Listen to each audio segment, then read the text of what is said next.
Mirror, meu. Há algum cinema no mundo tão belo, poderoso e influente quanto o meu? Sim, tu és o mais belo da liberdade e o que mais bombardeia também. Tuas mãos brilham suaves como napalm ao amanhecer. Você é suave como o barulho de uma bomba estrondosa e a sua paz é silenciosa como um cidadão de arma na mão. Um coach silencioso. Ora, well, não precisa exagerar. Não tô exagerando. Tá no roteiro que você mesmo escreveu e mandou eu ler. Tá tudo aqui, ó. Página 11, capítulo 9. Tio Sam tornou todos os homens livres, mas Samuel Colt os tornou iguais. Então diga, Mr. Mirror, eu sou sempre o grande protagonista do mundo? Você é um herói que aperta o gatilho, um tanto dramático. What? Cinematográfico, quis dizer, cinematográfico. Você continua um espetáculo, tio Sam, sempre no topo da bilheteria mundial. Palmas pra você, tio Sam.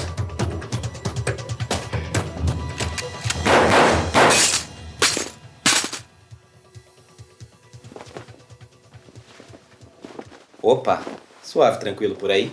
Se você acha que apenas governos explicitamente autoritários fazem propaganda, talvez você esteja assistindo o filme do mundo errado. Desde o nascimento do cinema como ferramenta cultural, muitos países fazem isso. Mas entre todos, um deles é mestre na arte de produzir estereótipos como ninguém. A indústria dos Estados Unidos da América de produção de filmes. E o nome desse episódio é A Fábrica de Estereótipos. Como Hollywood moldou o mundo à sua imagem e semelhança. Se você caiu aqui de paraquedas, esse é o episódio 2 da nossa série dos Estados Unidos. Volte e assista o episódio 1, ou assista esse aqui separado e depois vá pra lá. Eu prometo que vale a pena. É isso. Deixe o seu like, seu sininho e sua inscrição. Eu espero que você goste e bom vídeo. Amigo ouvintes, aqui fala o repórter Esso, testemunho ocular da história.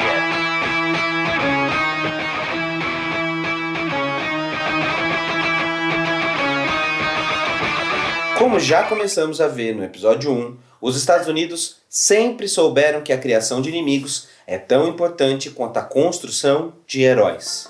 Eu mesmo, o Tio Sam, sou uma personificação dos Estados Unidos. Eu virei um dos símbolos dentro do seu imaginário desde que você...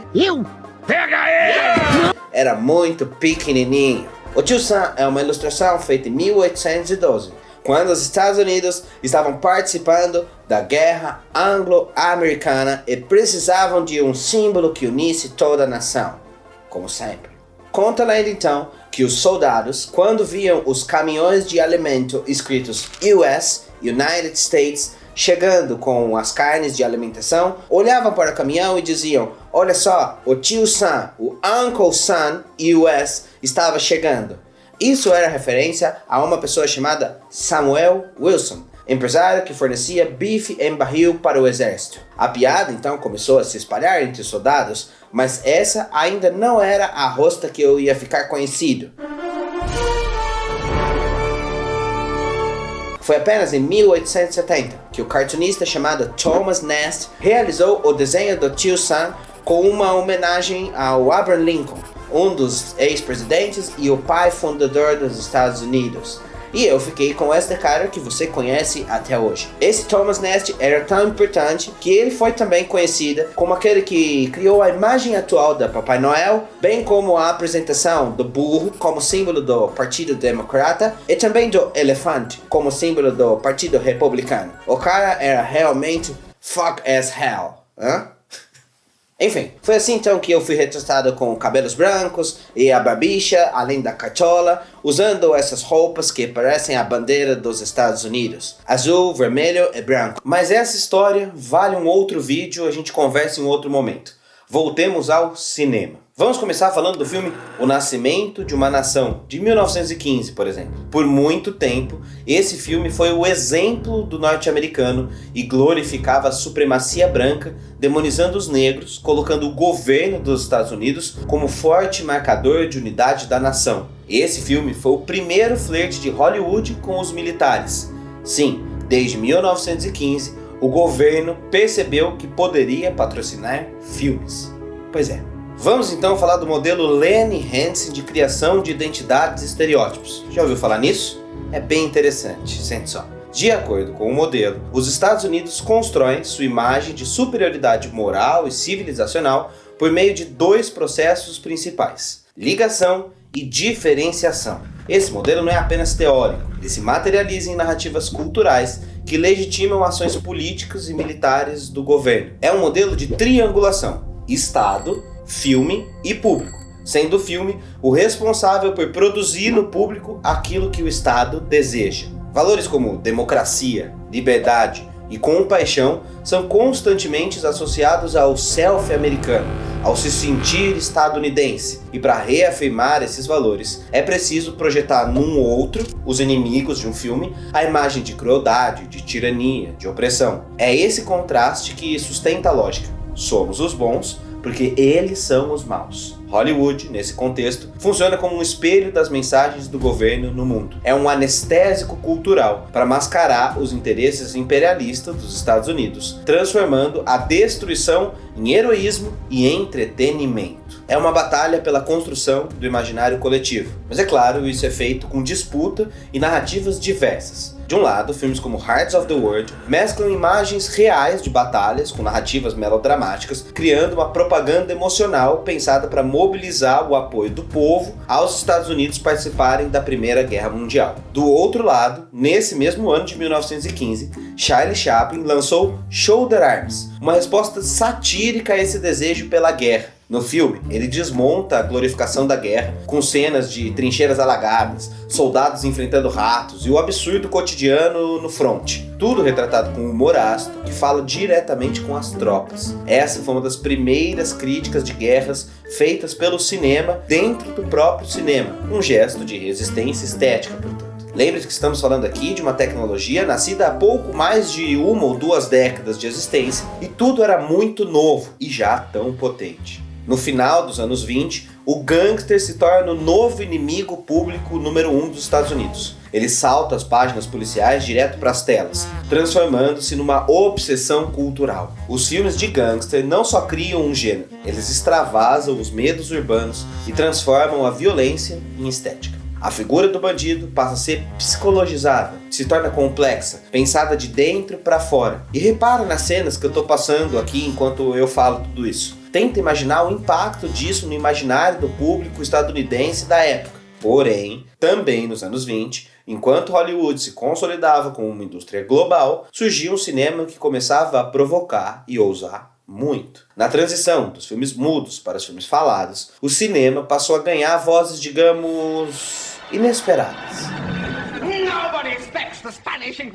De repente, surgiu uma explosão de histórias protagonizadas por mulheres, imigrantes e personagens que abordavam temas até então considerados tabus. Filmes sobre divórcio, trabalho feminino, sexualidade, feminismo, liberdade sexual. Era um cinema que confrontava os papéis de gênero da época, colocando as mulheres em posições de autonomia, poder e complexidade emocional. Essa primeira fase do cinema com som cativava o público justamente por trazer outras histórias, outras vozes. Filmes como Pandora Box, de 1929, e O Divórcio, de 1930, colocam na cena protagonistas femininas, quebrando as convenções sociais e colocavam no centro do enredo temas como o divórcio, aborto, lesbianismo de forma aberta. Eu vou, porque eu não vou ficar aqui pra ser maltratada pelo senhor. Mas você tá vendo, mãe?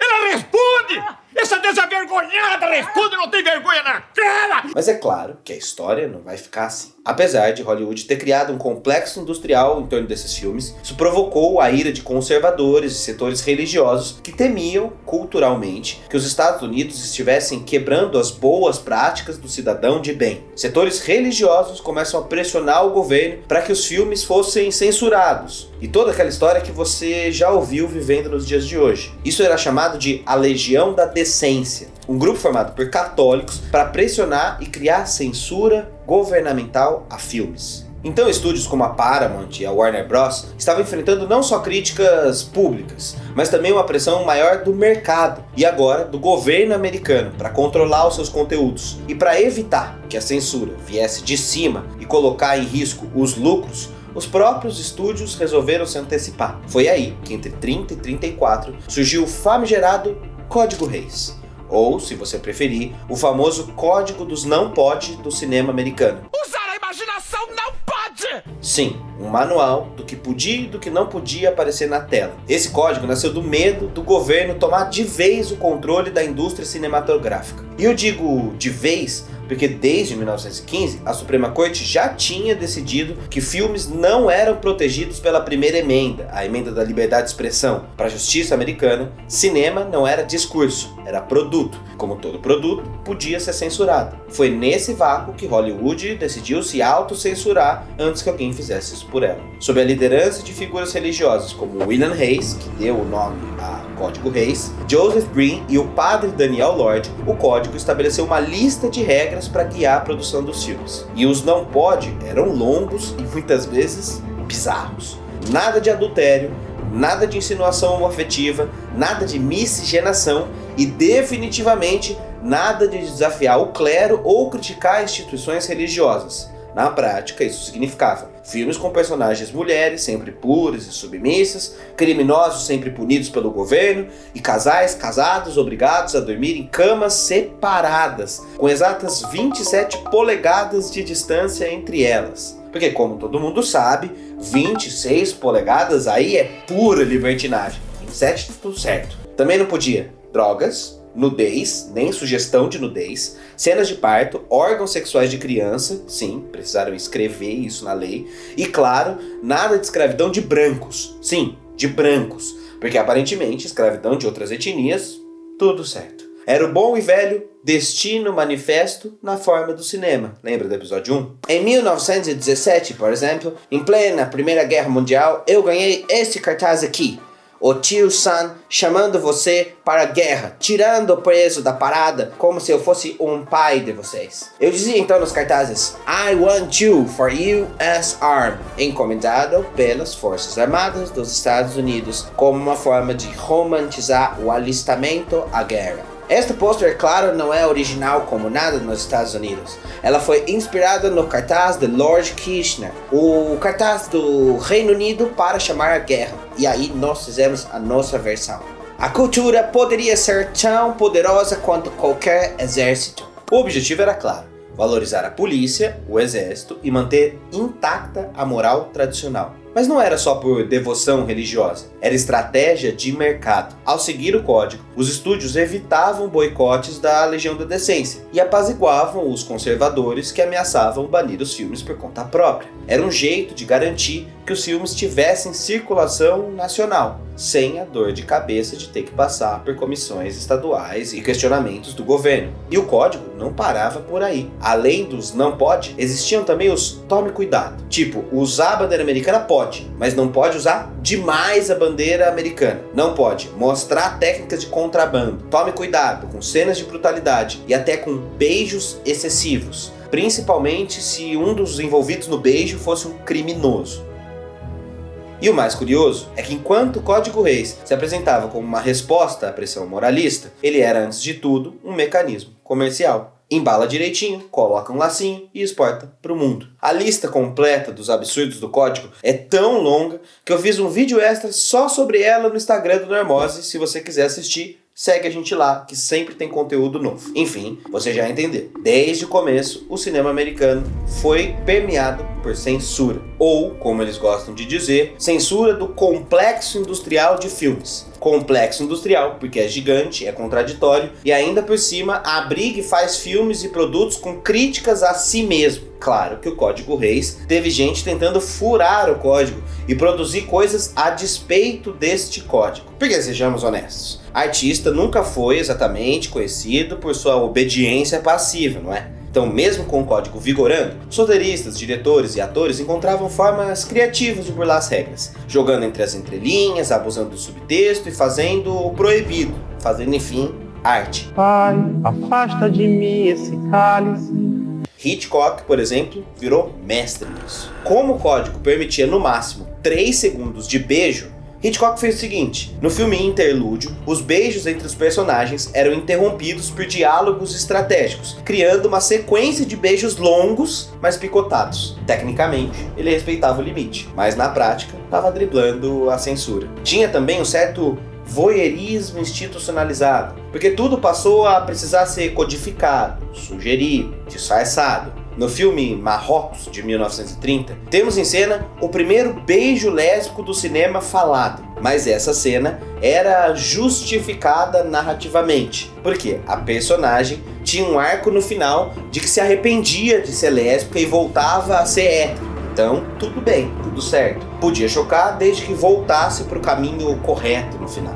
Essa lógica cria uma estética meio hipócrita de negação do plausível. Hitchcock ainda faz no filme Intriga Internacional de 1959 uma coisa ainda mais ousada. A cena final mostra um trem entrando em um túnel logo após os protagonistas se beijarem. O trem vai e o trem volta. Um subtexto para exatamente aquilo que você está pensando. Era o sexo filmado sem sexo. Um clássico, você sabe, eu sei, mas o código não deixa, então a gente disfarça e fica assim mesmo, sabe? Outra figura genial desse período é Mae West. Ela escrevia cenas propositadamente escandalosas, absurdas e ofensivas, sabendo que os censores as cortariam. Mas isso era só uma armadilha, porque ao cortar partes das cenas, eles acabavam deixando intactas as cenas ousadas de verdade que ela queria passar no seu filme. Era um jogo de xadrez, um jogo de caça, rato e gato. E não foi só Hollywood, esse tipo de tática também aconteceu aqui no Brasil durante a nossa ditadura, mas isso é assunto para outro vídeo. Enfim.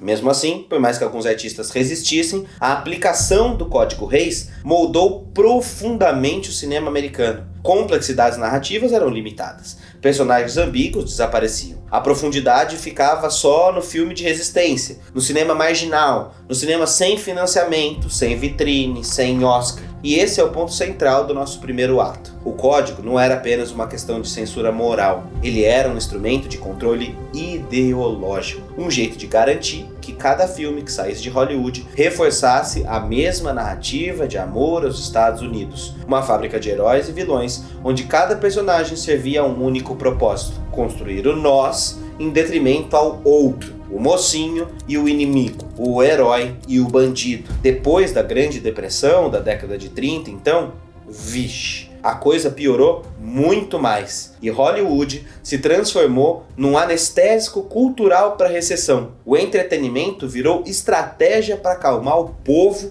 que estava todo ferrado na crise. O pano de fundo para essa história é a lógica do New Deal, um grande projeto de recuperação econômica dos Estados Unidos após o colapso de 29. Internamente, o New Deal era um anestésico, criando empregos, infraestrutura, tudo para acalmar os Estados Unidos, enquanto externamente ele passou a ser exportado como narrativa. É aqui que é fundada a ideia do American Way of Life, com o selo de recuperação econômica e vitrine ideológica para todos que se juntassem aos Estados Unidos. E para isso acontecer, aqui entra um nome crucial: Nelson Rockefeller, neto do magnata John D. Rockefeller. Esse cara assumiu a liderança do Escritório de Coordenação Interamericana e de suas parcerias, um órgão criado para gerar cooperação entre os países da América. Mas Rockefeller entendeu que isso mudaria o jogo todo. A cultura poderia ser uma arma tão poderosa quanto o exército. Sob sua direção, o órgão passou a investir profundamente em filmes, rádios e publicações para disseminar a visão americana para a América Latina. Era um momento estratégico. Enquanto a Alemanha nazista também começava a produzir filmes para angariar simpatizantes para o nazismo, os Estados Unidos contra-atacavam com uma arma especial: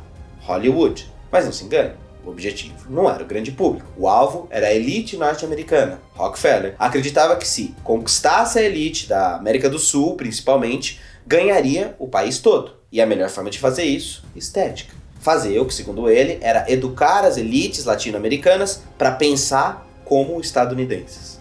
Esse plano ia desde filmes com trilhas sonoras adaptadas para o espanhol e para o português, até a produção de obras cinematográficas com o selo de qualidade Hollywood aqui nas Américas. O cinema se tornava então uma ferramenta da política de boa vizinhança. Mas, como toda boa vizinhança e política internacional, havia uma armadilha. Os acordos culturais vinham acompanhados de cláusulas econômicas. Os países eram obrigados a dar tratamento preferencial aos produtos e empresas dos Estados Unidos em troca de filmes. Isso significava, na prática, abrir mercados na América Latina para o controle norte-americano. E o cinema como um grande disfarce para isso tudo. Era o soft power em sua forma mais sofisticada. Uma política de expansão cultural e econômica que fingia exportar filmes, mas estava exportando valores, estéticas e ideologias alinhadas aos interesses dos Estados Unidos. Por exemplo, você sabia que o Brasil topou trocar filmes por café? Sim, é isso mesmo que você ouviu. Esse é um dos aspectos mais obscuros e menos comentados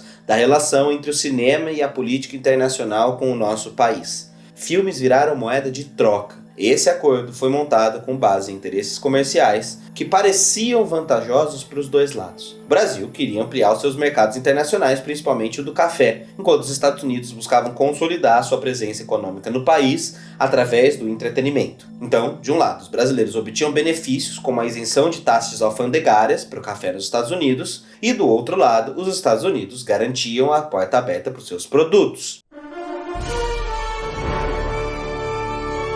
O movimento não era ingênuo, era uma estratégia para que os Estados Unidos dominassem a distribuição do conteúdo audiovisual por aqui no nosso país, ao mesmo tempo que moldavam os rumos da indústria cinematográfica brasileira, ainda em fase embrionária. Esse acordo não passou batido. Em 52, no primeiro Congresso Nacional de Cinema aqui do Brasil, representantes de São Paulo denunciavam como essa política era, na verdade, uma forma disfarçada de imperialismo. Segundo eles, a abertura para os filmes estrangeiros não estimulava o cinema nacional. Ao contrário, sufocava qualquer possibilidade de autonomia do nosso cinema. Era, nas palavras da época, um cavalo de Troia. Trazia filmes, mas escondia dominação. E hoje, tá cheio de ignorante enchendo a boca para falar mal do cinema brasileiro e amar os Estados Unidos, sem saber que quem ferrou com tudo isso foi o próprio mocinho americano. Os Estados Unidos vendiam filmes, carros, rádios com imposto barato para o Brasil e compravam ou quase ganhavam de graça o café, a madeira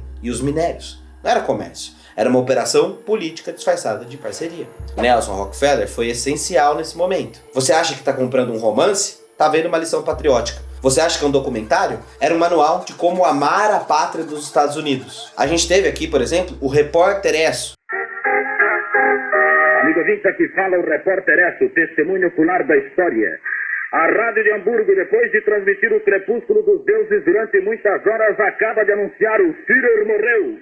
Que depois virou Globo Repórter, que era literalmente um programa de notícias que levava o nome de uma grande petrolífera americana, a Esso, e funcionava como veículo para disseminar propaganda interessada dos Estados Unidos. E o que acontece quando propaganda vira entretenimento? O chefe, Elmer Davis, resumiu tudo em uma frase que talvez defina o século XX. A maneira mais fácil de injetar ideologia ou propaganda na mente das pessoas é deixá-las fazer acreditar que aquilo é diversão e entretenimento. Afinal de contas, como os latinos poderiam competir com o peso dos Estados Unidos? Era isso que se buscava, gerar uma dependência profunda, econômica e simbólica, e o cinema, com seu poder de afetar, emocionar e convencer, era o veículo perfeito para construir esse imaginário. Uma propaganda suave, envolta de trilhas sonoras ótimas, beijos de despedidas, que estavam mascarando a mão pesada dos Estados Unidos. Ao moldar o imaginário global de país, os Estados Unidos, na verdade, estavam aprendendo que vencer uma guerra não bastava. Era preciso não apenas convencer a opinião pública interna e externa, mas moldá-la e seduzi-la. E isso vai virar órgão oficial durante a Segunda Guerra Mundial. Então vamos ao capítulo 2.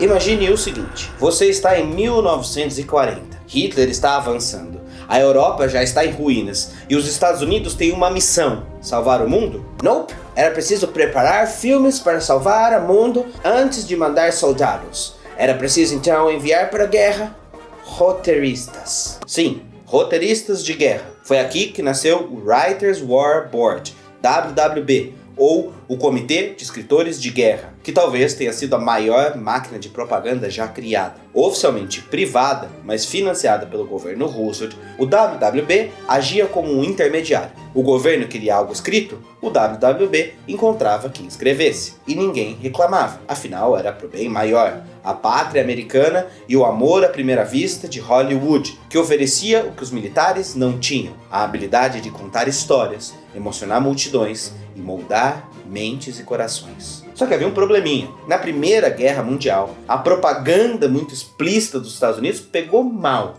Isso porque, durante a Primeira Guerra, quando o governo Wilson criou o Comitê de Informação Pública, a CPI, para promover mensagens patrióticas e pró-guerras, isso foi muito escancarado, muito evidente que estava se tentando manipular os discursos de guerra. Eles usavam jornais, pôsteres, rádios, telégrafos, cinema, de uma maneira não muito sutil e, portanto, recebeu duras críticas do povo e foi rapidamente dissolvido. Então, durante a Segunda Guerra, os Estados Unidos declararam oficialmente que não fariam propaganda. A palavra propaganda mesmo tem um teor muito diferente do propaganda no português. Propaganda para os Estados Unidos quer dizer manipulação. Então, como contornar o problema? Você não chama de propaganda, você chama de diversão, entretenimento.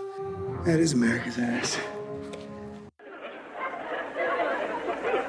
Então, o governo criou um manual para a indústria do cinema, moldando e mostrando como os filmes deveriam ser apresentados, os inimigos, os aliados, os esforços de guerra, etc e tal. E veja, mais uma vez, isso foi feito não pelo bem, para acabar com os nazistas, etc e tal. Foi feito porque não existe vácuo no mercado cultural. Até aqui, a Europa dominava os cinemas mundiais, e por meio desse cinema, ela difundia o seu modelo político e cultural. Mas a guerra interrompeu as produções, e como vimos no episódio 1, as guerras nunca são no território americano, certo? Então, a indústria do cinema americana aproveitou essa interrupção para investir na sua expansão mundial. Quando os Estados Unidos entraram na guerra em dezembro de 41, Hollywood também entrou. O presidente Roosevelt, junto do general Dwight Eisenhower, executivos de estúdios, cineastas, atores e diretores sabiam que os filmes eram essenciais para elevar a moral das tropas do exterior e dos americanos dentro de casa. A pergunta para saber se um filme seria aprovado ou não era: esse filme vai ajudar os Estados Unidos a vencer a guerra? Então, os Estados Unidos aprenderam que para dominar não era preciso apenas bater, era preciso seduzir. Nesse momento, os Estados Unidos perceberam que quem invade todo mundo precisa ser amado para não ser descoberto. E essa frase resume perfeitamente a lógica do uso do cinema como arma ideológica. Enquanto guerras devastavam regiões no mundo todo, Hollywood produzia uma narrativa alternativa, onde os Estados Unidos eram os únicos heróis. E isso foi aprendido, sabe com quem? Com os alemães, com os próprios nazistas. Nós já falamos muito sobre estética nazi aqui no canal e você pode ver os outros vídeos clicando aqui no card. Mas é importante entender que antes da guerra havia o intercâmbio Estados Unidos-Alemanha. Até a entrada dos norte-americanos na guerra, o modelo de estrelas e de indústrias desse cinema era copiado pelos alemães. E o modelo alemão de estética era copiado pelos americanos. A bruxa Branca de Neve, por exemplo, se você prestar atenção, tem um nariz longo, uma corcunda e um rosto que causa aversão muito parecida com a representação caricata e racista do povo judeu pelos alemães. Tanto Hitler quanto Goebbels eram cinéfilos declarados. Goebbels afirmou em um dos seus diários que os dois assistiam pelo menos 2 filmes por noite, sobretudo de filmes americanos. E ele chegou a declarar publicamente que assistiu Branca de Neve e os Sete Anões mais de 20 vezes.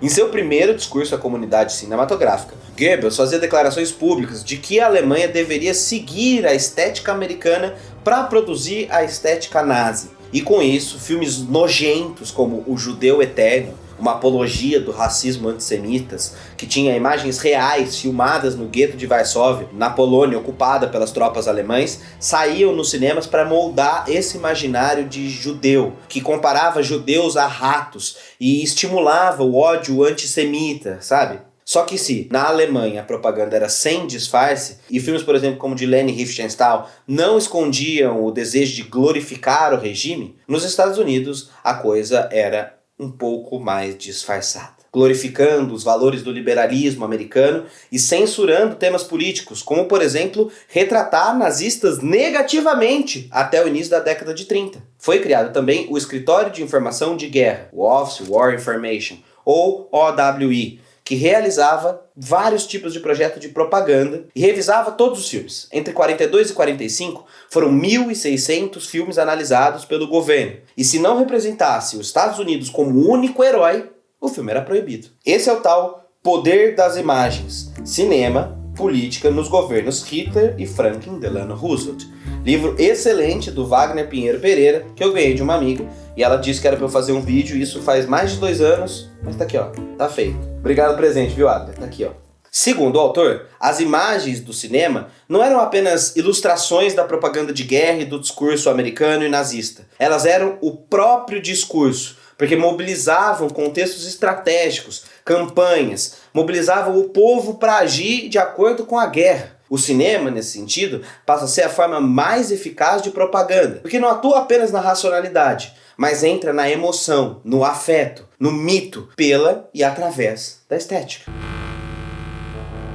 E foi na Segunda Guerra Mundial que nós passamos a ser uma sociedade mediada e mediatizada pelas imagens. Tudo o que nós fazemos é através das imagens. Inclusive esse vídeo aqui. Você está me vendo através de imagens gravadas há muitos meses atrás. Oi, Renata. Estados Unidos, episódio 2, cena 1, take 1. Opa, suave, tranquilo por aí? Olha pra baixo e aí você vai levantar. Tipo, pode ficar bem tipo como se estivesse descansando. Aí na hora que você levantar, eu vou virando.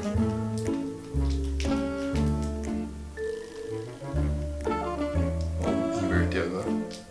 Então, o domínio não era mais apenas dos corpos, mas das consciências através das imagens. E aí, quando os Estados Unidos entraram de cabeça na Segunda Guerra Mundial, Hollywood também entrou de cabeça. O cinema foi tratado de forma tão importante quanto o avião como uma novidade da Segunda Guerra Mundial. Proprietários de cinema organizavam campanhas para estimular que as pessoas fossem assistir os filmes de guerra, ganhando ingressos gratuitos para quem comprasse um. O filme Casablanca, por exemplo, de 1942, traz imagens políticas e ideológicas claras, projetando os Estados Unidos como os únicos defensores da liberdade. Nos desenhos animados, por exemplo, o Pato Donald virou um soldado que zombava Hitler enquanto glorificava os Estados Unidos. O Mickey também ganhou a sua versão anti-nazi, e várias outras animações desse período ajudavam a normalizar a guerra como algo inevitável e os Estados Unidos como os únicos responsáveis pela liberdade. Até as 2 bombas atômicas viraram vários filmes depois nos Estados Unidos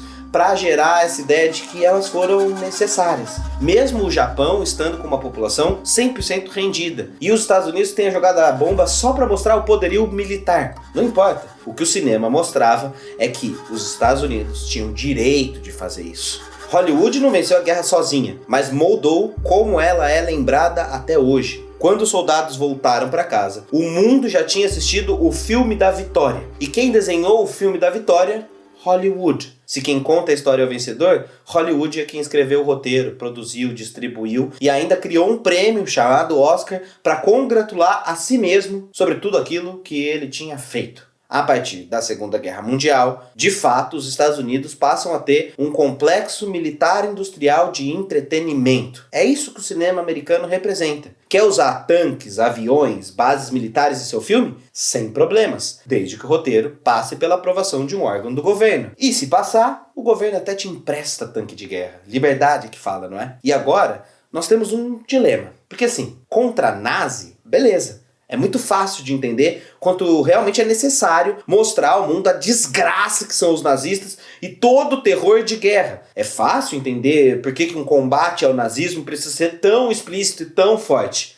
Mas e se você usar esse poder da indústria contra negros, contra gays, contra árabes, contra latinos, contra mexicanos, contra russos, contra cubanos, contra chineses, contra todo mundo que os Estados Unidos quiseram dali pra frente? Temos então uma nova sequência para rodar. Se o mundo pensou que depois da guerra poderia descansar em paz, Hollywood e Washington tinham outros planos. Se antes os nazistas eram os vilões perfeitos, organizados, frios e terrivelmente cinematográficos, agora Hollywood precisava buscar uma nova narrativa, um novo inimigo, um novo bandido para os filmes. E é aí que a União Soviética vai assumir esse papel. Se você achou que o cinema já tinha feito grandes vilões com os nazistas, espere até o próximo ato. O comunismo, o terror vermelho, a paranoia comunista que tomou o cinema norte-americano. E esse é o nosso próximo ato. Durante a guerra, o incentivo do governo americano era para se retratar filmes de soldados mostrando a coragem dos americanos, dos britânicos, dos franceses e dos soviéticos na Segunda Guerra Mundial. Com o fim da guerra e depois da morte de Roosevelt, um novo contexto geopolítico é estabelecido e não havia mais espaço para diplomacia amistosa entre Estados Unidos e União Soviética. A partir daqui, uma mudança. As mensagens dos filmes mostravam claramente: os Estados Unidos são seus amigos. O comunismo é o novo fantasma que assombra o mundo. O American Way of Life passa a ser um modelo obrigatório a ser seguido, enquanto o comunismo passa a ser o grande vilão e Hollywood respondendo com produções que extrapolavam a paranoia do período. Veja, mesmo antes da Segunda Guerra Mundial, cerca de uns 30, 40 filmes já tinham temáticas anticomunistas. Filmes que ridicularizavam a teoria e a prática socialista, filmes que criticavam Lenin e Trotsky, o Exército Vermelho, mostrando que o povo soviético passava fome, os filmes dos anos 20, ou o filme Fighting Youth, de 1935, que tinha o anticomunismo dentro de um campeonato de futebol americano, com times colegiais disputando contra comunistas radicais. Enfim, isso já existia, mas era num número muito baixo, uma produção tímida. Depois da Segunda Guerra, o comunismo passa a ser a única ameaça moral à família e à ordem americana. E Hollywood agora passava a fabricar uma trincheira ideológica num campo de batalha simbólico como ferramenta diplomática de exportação, filmes contra a União Soviética. A partir de 1947, o governo de Truman assume oficialmente um discurso de que os soviéticos deixavam de ser improváveis aliados para se tornarem os únicos inimigos. Nesse ano, a paranoia comunista era instituída oficialmente. O Comitê de Atividades Anti-Americanas, o RUAC, chamava membros da indústria do cinema para depor e o governo deixava claro as diretrizes de produções de filmes anticomunistas. E esses depoimentos, interrogatórios, paranoias, acusações de traição à pátria, etc. e tal, levaram àquilo que é chamado de a lista negra de Hollywood, quando dezenas de diretores, roteiristas e atores foram proibidos de trabalhar. Simples assim. Alguns foram presos e outros até exilados, forçados a escrever sob o pseudônimo, vendendo roteiros para o mercado negro da indústria que os expulsou. Entre 45 e 48, só era permitido participar do cinema se você fosse um defensor fervoroso da Guerra Fria. Isso era chamado de Cold Warriors, soldados da Guerra Fria. Uma ideia, assim, tão esdrúxula quanto simples. Criar um cenário impossível de trabalhar para qualquer um que fosse simpatizante de qualquer coisa um pouco mais vermelha e comunista. Eric Hobsbawm vai esclarecer que o governo soviético, embora também demonizasse os Estados Unidos, não precisava se preocupar com esse populismo, não fazia esse tipo de propaganda. Fazia propaganda de si próprio. Já o governo americano precisava desse anticomunismo apocalíptico de forma útil e, portanto, de forma tentadora, para que convencesse todo mundo que estava em volta de que o inimigo era necessário e impossível de ser combatido. Do final dos anos 40 ao início dos anos 50, se consolidam duas grandes narrativas sobre a União Soviética então. Os filmes de Estados Unidos, Defensores da Liberdade, e os filmes de o comunismo é espião, malvadão e socorro, eu vou ser pego, ai, todo mundo é comunista. Mais de 50 filmes anticomunistas são produzidos nesse período, incluindo, por exemplo, o filme Ninotchka, estrelado por Greta Garbo, que a sinopse hoje fica muito forçada, fica absurda e tão paranoide que ela é, mas na época funcionou. A sinopse é a seguinte: a comissária do governo soviético, Nina, é mandada a Paris para averiguar o comportamento dos representantes do governo americano que estariam na França para negociar e etc e tal. Aos poucos, a severa e dura mulher Nina sucumbe ao capitalismo, se apaixonando por um capitalista francês que representa tudo que ela detesta. É risível. Durante a Segunda Guerra, Hollywood até chegou a produzir alguns filmes com personagens russos simpáticos, já que a União Soviética era aliada contra o nazismo. Mas bastou a guerra acabar e puf, os russos sumiram da tela. Não havia mais filmes sobre russos, havia filmes sobre soviéticos. E os soviéticos eram os piores sujeitos da face da Terra. Até esses filmes, os simpáticos aos russos, passaram a ser alvo de censura retroativa. Diretores, atores e roteiristas eram perseguidos. E para você ter uma noção, aqui vai um exemplo simbólico. O ator Robert Taylor, em 1943, estrelou um filme chamado Song of Russia,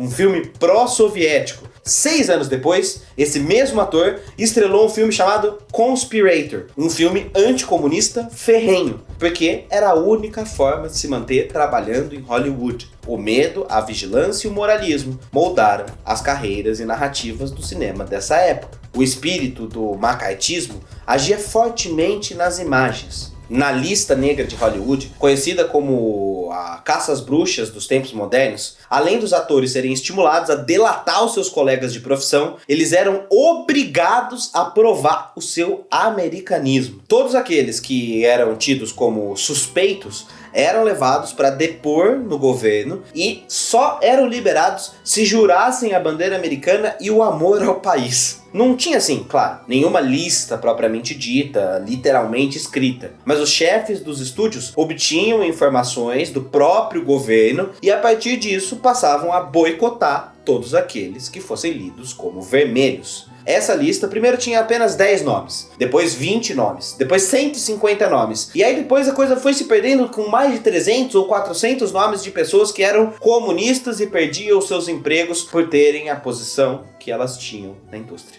do cinema. Nessa época, então, apenas épicos bíblicos, comédias de casamento, musicais otimistas e filmes alienígenas eram permitidos. E mesmo esses filmes tinham uma carga anticomunista gigante. Dá pra contar nos dedos de uma mão os filmes que conseguiram ser lançados criticando a sociedade dos Estados Unidos durante a década de 50. A indústria da televisão foi ainda mais reprimida, apresentando seriados ou familiares, coisas leves, neutras, ou faroestes banais. Por volta de 1952, a propaganda anticomunista de Hollywood chega no seu ponto máximo, quando havia uma média de pelo menos um filme por mês sendo produzidos dentro dessas temáticas. Ou os comunistas eram espiões cruéis e inteligentes, ou eles eram uma ameaça demoníaca e anticristã, ou eles eram um veneno que só a religião cristã poderia reprimir e vencer. E se você olhar a estética, você vai ver que os comunistas eram sempre nojentos, desprezíveis, afeminados. As sombras dos filmes são sempre mais longas e escuras que as dos mocinhos. O corpo é sempre curvado para frente, revelando um fanatismo e uma submissão ao Partido Comunista. E é claro, sempre havia uma mulher que era uma loira fatal, de lingerie invisível pela blusa, que seduzia os americanos com whisky ou com propaganda para o comunismo. Sempre eram traidoras. Já as mulheres americanas não. Elas eram sempre corretas, certinhas, bonitas, enquanto as russas eram feias ou esquisitas. Tinha filmes até com caricaturas mais explícitas ainda, como filmes onde os comunistas maltratavam cachorros, queimavam bandeiras, violentavam criancinhas, tinham as figuras deformadas pela fumaça, eram como demônios, e a coisa quanto mais grotesca era melhor. Até o campo da ficção científica foi manchado nesse período. Na época, ser comunista era como ser um vírus, uma praga,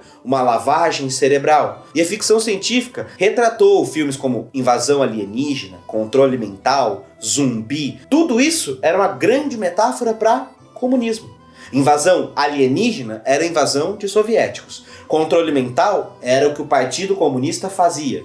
Zumbis eram os mortos-vivos que eram vítimas do partido, e assim por diante. Tudo contra o comunismo. E é claro que assim, isso aconteceu mais uma vez por motivos de mercado. Obviamente nem todos os produtores eram a favor de banir atores da lista de Hollywood, porém faziam para evitar processos e boicotes do governo e ter os seus lucros. Até porque, como a televisão crescia muito, o cinema se via meio vítima do mercado e precisava jogar o jogo como desse para ser jogado. Até então, o sindicato dos roteiristas e dos artistas era um dos sindicatos mais ativistas de Hollywood e constituía a maior parte dos membros do Partido Comunista Americano. Isso foi totalmente quebrado após a lista negra de Hollywood e demorou muito tempo para a União de Trabalhadores da Indústria do Cinema voltasse a ter uma certa politização. Muito tempo mesmo, tipo assim, há 20 anos atrás, e é por isso que agora nós estamos vendo greve de roteiristas, todo protesto contra a inteligência artificial, etc e tal. Mas tudo ficou morto durante 40, 50 anos e começou nessa época. Bom, a gente vai dar uma acelerada aqui, porque senão o vídeo vai ficar muito longo, mas eu acho que já deu pra você entender como o lado dos Estados Unidos é sempre os Estados Unidos, certo? Países que ele é amigo, depois é inimigo. Países que ele se junta, depois ele briga, e precisando ele muda de lado tranquilamente e vai usar o cinema pra isso. Considere, por exemplo, o filme Rambo 3, que foi ambientado na Guerra Soviética no Afeganistão. O filme demonizou os soviéticos e retratou os aliados da época, os Mujahideen islâmico, como os heróis, embora fossem selvagens e estúpidos e por isso precisassem do controle dos Estados Unidos. No filme, John Rambo é enviado a uma missão de resgate para libertar o Coronel Troutman, que foi raptado por soviéticos na fronteira com o Afeganistão. O filme mostra então como os Mujahideen venceram os soviéticos com a ajuda dos Estados Unidos. Os Mujahideen, pouco tempo depois, desaguariam na formação do Talibã, em meados dos anos 90, e passaram a ser inimigos dos Estados Unidos, quando os árabes, nos anos 2000, passam a ser retratados como os novos vilões. E sabe o que é mais doido? Depois do atentado às Torres Gêmeas em 2001, o filme foi alterado nas cópias seguintes, tanto para transmissão em filmes na TV, quanto para comercialização, e os Mujahideen já não eram mais os heróis retratados na primeira versão. Outro ícone do cinema de Guerra Fria que merece citação aqui é a saga Rock, que também é um exemplo claro. Rock 4 é literalmente a briga da União Soviética contra a Rússia. Você tem de um lado Ivan Drago, o lutador soviético, e do outro lado Rocky Balboa, que reforçava as ideias de América. Não é só um filme de boxe, é um ringue de Guerra Fria. Logo no início, a metáfora já é explícita. O filme abre com duas luvas de boxe se colidindo, uma com a bandeira de um país, outra com a bandeira do outro país. E disso, uma explosão. Resumindo, a tensão política que atravessava a narrativa vivida no momento: capitalismo versus comunismo, individualismo versus coletivismo, Rocky Balboa versus Ivan Drago. Na hora da luta, logo no final do primeiro round, o treinador de Rocky vira e fala pra ele: viu? Ele não é uma máquina imbatível. Você pode vencê-lo. E assim vai, o round todo recheado de cenas evidentemente políticas que obviamente coroam Rocky Balboa como vencedor e Ivan Drago assumindo que ele não era páreo o suficiente para Rocky ou para os Estados Unidos. Eu poderia aqui continuar citando filmes e mais filmes de Guerra Fria, citar, por exemplo, para você como que Top Gun foi fundamental para o recrutamento militar e que assim que o filme Rock saiu, aumentou 500% as inscrições na Marinha Americana. É muito maluco isso, mas eu acho que da Guerra Fria já deu para deixar bem clara a nossa tese do vídeo, não é? Então vamos avançar no tempo e entrar nos governos Bush, Obama e Trump e os anos 90, 2000 e agora. Acho que até aqui você já entendeu como Hollywood usa valores e fantasias clichês para legitimar a violência. Senão, ninguém conseguiria assistir um filme de guerra de verdade, comendo pipoca na sala do cinema ou deitado em casa. É sempre um romance em torno do violento. O vírus, representado pelo bem contra o mal, onde o bem é os Estados Unidos, é sempre interpretado como um choque necessário ao sistema para conquistar uma pretensa liberdade. Ou seja, a solução proposta nos filmes é sempre absurda: transformar guerra em romance. Hollywood nunca apresenta uma solução possível dos problemas criados pelo capitalismo, pelo consumismo, pelos próprios Estados Unidos, mas sempre coloca os seus heróis salvando o mundo e deixando tudo exatamente como sempre foi: mercado, dinheiro, poder e Estados Unidos no topo. Sempre há uma solução, e essa solução é sempre guerra. E foi o que aconteceu após o 11 de setembro, data do ataque ao World Trade Center em Nova York, quando Bush definiu o eixo do mal, dividindo o mundo entre os que são a favor e os que são contra os Estados Unidos, e utilizando a representação de Hollywood para definir muito bem esse conflito. Agora, os árabes eram tidos como inimigos mortais, aqueles que deveriam ser mortos. E o 11 de setembro marca uma nova fase para a propaganda no cinema: a demonização do Oriente Médio como novo vilão universal. Convencer a plateia do mundo de que os objetivos propostos nas guerras pós 11 de setembro eram essenciais à segurança do planeta. Isso porque os filmes americanos são feitos pensando não apenas na audiência dos Estados Unidos, mas também da exportação ao mundo todo. E a forma como os árabes passam a ser retratados também vai impactar a percepção internacional dessas regiões e desses povos árabes. No cinema dos anos 2000, a ideia era assim: o Oriente Médio o inimigo, a Ásia um lugar místico e distante, e a África o continente negro que tudo é pobre e não tem nenhuma profundidade. E claro, a América Latina é atrasada e retratada sempre com esse filtro laranja, para adicionar calor à cena. poeira, árido, secura. E a porra do filtro chama filtro mexicano pra adicionar esse laranja. Sendo que laranja é a porra do presidente deles. Não faz o menor sentido. Até 10 anos atrás, inclusive, muita gente achava que isso era a teoria da conspiração. Que o governo não influenciava tanto o cinema até os dias de hoje. E que a coisa ficou só no passado de Guerra Fria. Porém, a partir de 2016, alguns livros passam a ser publicados que continham documentos que provavam que, de fato, a CIA continua influenciando dezenas, centenas de produções até hoje. Nos últimos 20 anos, os Estados Unidos influenciou mais de 900 filmes premiados e mais de 1.500 títulos de séries de TV. O cinema liberal de Hollywood tenta recontar a história para aliviar a culpa coletiva dos Estados Unidos dentro disso tudo e moldam os imaginários e os limites de coletividade e de imaginação do que é ser uma nação americana desde sempre. Pense, por exemplo, que o Show de Truman, na qual um personagem é colocado num reality show de alta vigilância e ele não sabe disso, só serve porque esse é o modelo de distopia americana. E criando esse afastamento, os Estados Unidos não vão se ver na tela. Eles vão achar que isso é uma representação fictícia. E esse é um jeito excelente para anestesiar que isso é literalmente o que os Estados Unidos fazem com os próprios cidadãos e também com os cidadãos do resto do mundo. Hollywood apresenta sempre forma de resolver os problemas imaginários criados nos filmes, gerando o desejo de vingança, de violência, e a única forma de isso ser resolvido é pela via da Guerra dos Estados Unidos. Há pouquíssimo tempo atrás, uma cena bobinha do filme Incrível Hulk foi censurada pelo governo porque o exército americano no filme utilizava de cobaias humanas. E claro, os Estados Unidos não fazem essas coisas, né? Óbvio que não.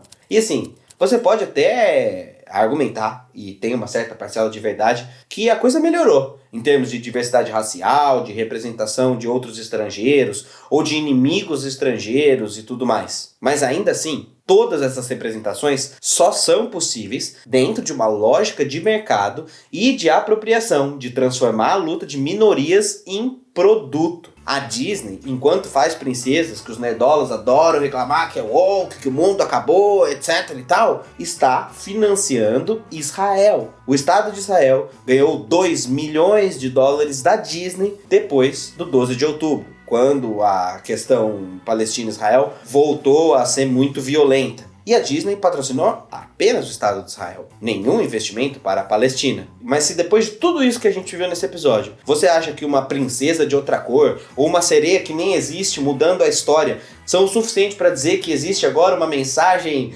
comunista nos filmes da Disney? Falta estudar um pouquinho, né?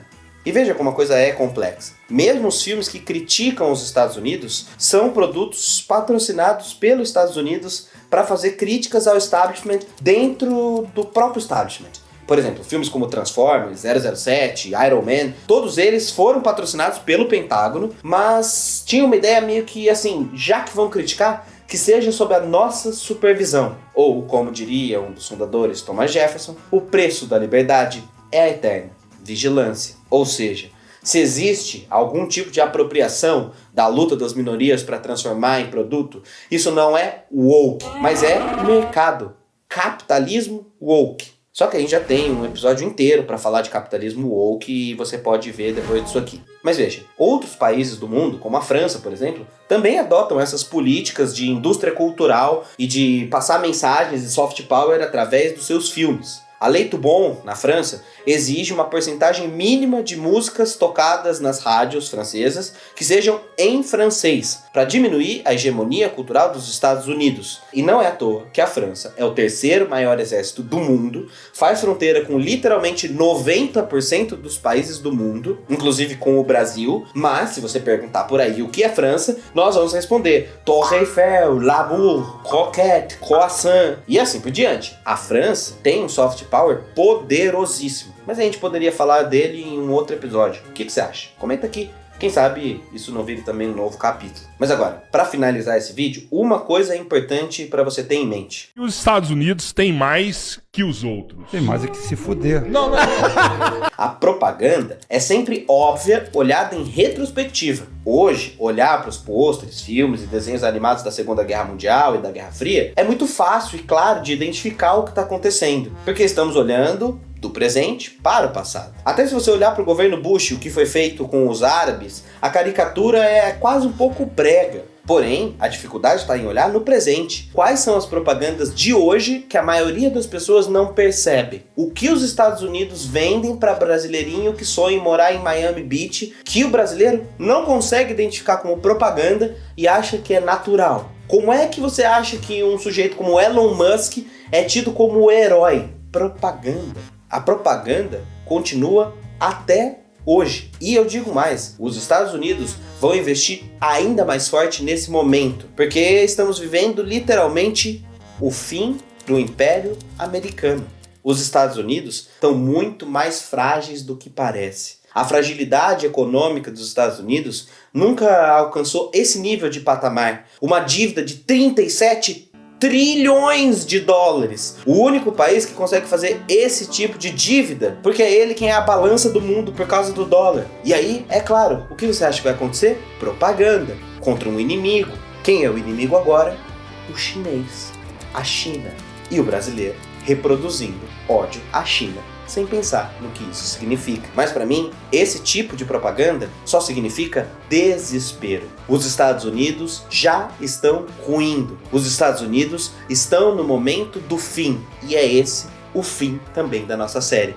No próximo episódio, vamos ver o fim do Império dos Estados Unidos fora da propaganda americana. Como os Estados Unidos são de verdade fora aquilo que eles vendem. Como é o sistema de saúde dos Estados Unidos? Como é a classe média dos Estados Unidos? Quantos sem-tetos há nos Estados Unidos? E como é que o Império está tentando maquiar mais uma vez o seu fim? Esse último episódio tá bem interessante e dá um gostinho no coração para nós que somos brasileiros. Eu espero que você goste. Por enquanto, deixa aqui o seu like, sua inscrição, o seu sininho e, sobretudo, se você puder, patrocine o nosso canal com qualquer valor. Você mantém o nosso Catarse existindo, que é o que possibilita a gente fazer esses vídeos com a complexidade que eles têm, com a dificuldade que eles têm, sem medo de nenhum algoritmo nos boicotar. Faça isso se necessário. Participe das lives para inscritos que tem todo fim de mês para discutir o que a gente produziu ao longo do mês referido. Então, muito legais essas lives. Você não vai se arrepender. Eu espero você no próximo episódio. Então é isso. Fica suave, fica tranquilo. Nos vemos semana que vem e see you later, alligator. Jer. Rolou um roncão ali, né? Jer. Jéssica. Oi. Rolou um roncão aí, se conseguir dar uma seguradinha.